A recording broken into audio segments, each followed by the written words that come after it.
Hi friends, welcome to mom's kitchen. ఇప్పుడు mutton paya curry ఎలా చేయాలో చూద్దాం. దీనికోసం నేను 1/2 kg పాయా తీసుకున్నాను. ఇందులో కొద్దిగా ఉప్పు, పసుపు వేసుకొని బాగా కడుక్కోవాలి. ఇలా చేయడం వల్ల నీచు వాసన పోతుంది. 2-3 సార్లు వాటర్ వేసుకొని శుభ్రంగా క్లీన్ చేసుకోవాలి. మటన్ పాయాలో కాల్షియం అండ్ ప్రోటీన్స్ ఎక్కువగా ఉంటాయి. పాయాని ఇలా క్లీన్ చేసుకొని పక్కన పెట్టుకోవాలి. ఇప్పుడు మసాలా కోసం మిక్సర్ జార్లోకి లవంగాలు, దాల్చిన చెక్క, ఇలాచి, 1 స్పూన్ ధనియాలు, కొద్దిగా కొబ్బరి వేసుకొని మెత్తని పౌడర్లా చేసుకోవాలి. ఒక మీడియం సైజ్ ఉల్లిపాయను కూడా మిక్సర్ జార్లోకి వేసుకొని మెత్తని పేస్ట్లా చేసి పక్కన పెట్టుకోవాలి. స్టవ్ ఆన్ చేసుకొని ఒక కుక్కర్ పెట్టుకొని ఆయిల్ వేసుకోవాలి. ఆయిల్ హీట్ అయిన తర్వాత ముందుగా చేసి పెట్టుకున్న పేస్ట్ వేసుకోవాలి.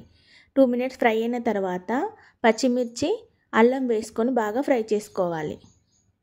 ఫ్రై అయ్యాక కొద్దిగా పసుపు, 1 టమాటా వేసుకొని బాగా ఉడికించుకోవాలి. టమాటా కుక్ అయిపోయిన తర్వాత ముందుగా రెడీ చేసి పెట్టుకున్న మసాలా పౌడర్ వేసుకొని కలుపుకోవాలి. పాయా కూడా వేసుకొని బాగా కలుపుకోవాలి. ఇందులో 2 టేబుల్ స్పూన్ల కారం, రుచికి సరిపడిన ఉప్పు వేసుకొని మసాలా అంతా ముక్కలకు పట్టేలా బాగా కలుపుకొని ఒక 5 నిమిషాలు మూత పెట్టి ఉడికించుకోవాలి. పాయా సూప్ని వర్షాకాలంలో, చలికాలంలో తీసుకోవడం వల్ల ఇమ్యూనిటీ బూస్ట్ అవుతుంది. వేడి వేడి అన్నంలో ఈ కర్రీని వేసుకొని తింటే చాలా బాగుంటుంది.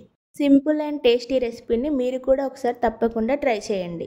ముక్కలకి మసాలా బాగా పట్టిన తర్వాత 2 గ్లాసుల వాటర్ యాడ్ చేసుకొని కుక్కర్ మూత పెట్టుకొని ఒక 2 విజిల్స్ వచ్చేంత వరకు ఉడికించుకోవాలి.